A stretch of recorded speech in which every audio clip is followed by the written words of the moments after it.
Olá pessoal, eu gostaria aqui hoje de trazer uma reflexão a respeito de mais um ataque em uma escola que aconteceu lá no estado do Paraná, na cidade de Cambé. Uma reflexão para que nós possamos compreender aqui o que leva a esse tipo de tragédia. Embora todos os requisitos de um crime eu considero uma tragédia.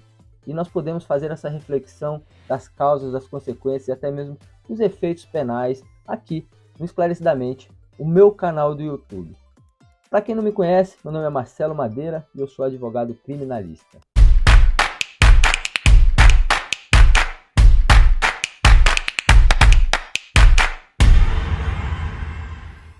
Conforme relatado, nós temos um crescimento exponencial desse tipo de tragédia no nosso país. E eu digo tragédia porque, embora todos os requisitos de um crime, as pessoas com quem nós lidamos como autores desses delitos nem sempre estão relacionados com a criminalidade comum, como nós vemos aí, por exemplo, nos homicídios, nos grandes homicídios mesmo de várias pessoas, nos massacres, mas que são relacionados, por exemplo, a brigas de facções criminosas, relacionadas ao tráfico de drogas, enfim. Nesses casos, nós percebemos muitas vezes que esses jovens eles estão muito mais relacionados a questões sociais, uma falta de pertencimento a determinada comunidade, onde nós temos aí o bullying.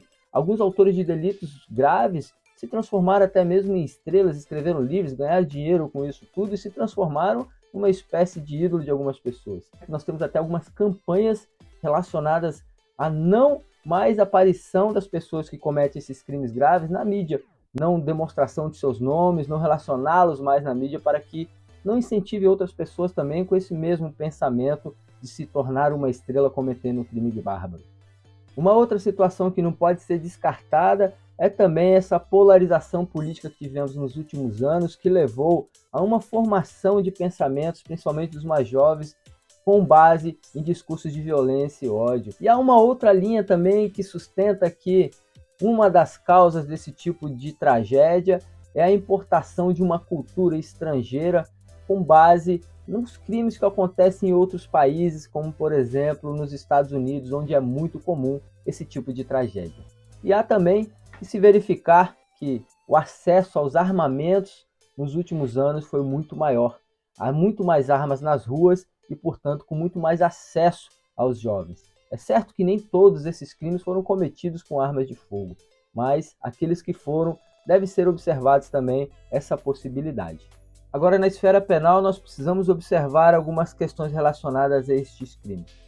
Nós temos, é claro, que observar, além de tudo isto que foi tratado aqui agora, a existência real de imputabilidade a esses autores desse delito.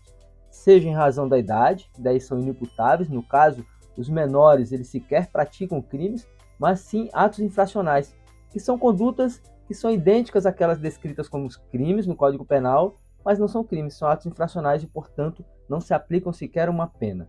Já no caso de uma existência, por exemplo, de uma insanidade mental que fosse, nesse caso, se maiores de idade, por exemplo, eles vão responder sim pelo crime. Mas aí pode ocorrer o que nós chamamos de absolvição imprópria, ou seja, o indivíduo ele não é punido com a pena, mas sim com uma medida de segurança, ou seja, um tratamento ambulatorial, um tratamento psiquiátrico que é aplicado no lugar da sua pena. Como evitar esse tipo de crime? Como nós vamos trabalhar isso para que ele seja prevenido? Há alguns discursos no sentido de que deve-se colocar policiais nas escolas. Mas, ao meu ver, a nossa polícia ela não tem preparo para esse tipo de situação, esse tipo de abordagem. Nós temos uma defasagem de policiais, nós temos baixos salários, falta de incentivo, e colocar isso para dentro da escola vai exigir dos policiais que eles sejam treinados para isso. E diante de tudo isso que eu falei até agora, nós não temos policiais nem formas adequadas de preparação a tempo hábil. Então é necessário que seja feito um trabalho interno nas escolas de forma que se traga uma mediação, uma observação maior em relação a esses conflitos entre os alunos, trazer uma maior ligação com a escola e a comunidade também. Eu gostaria de pedir para que você faça a sua inscrição aqui no canal, acione o sininho e fique por dentro de todas as atualizações em vídeos que eu trago aqui, com essas reflexões, com algumas questões de informação, de notícias baseadas sempre no direito.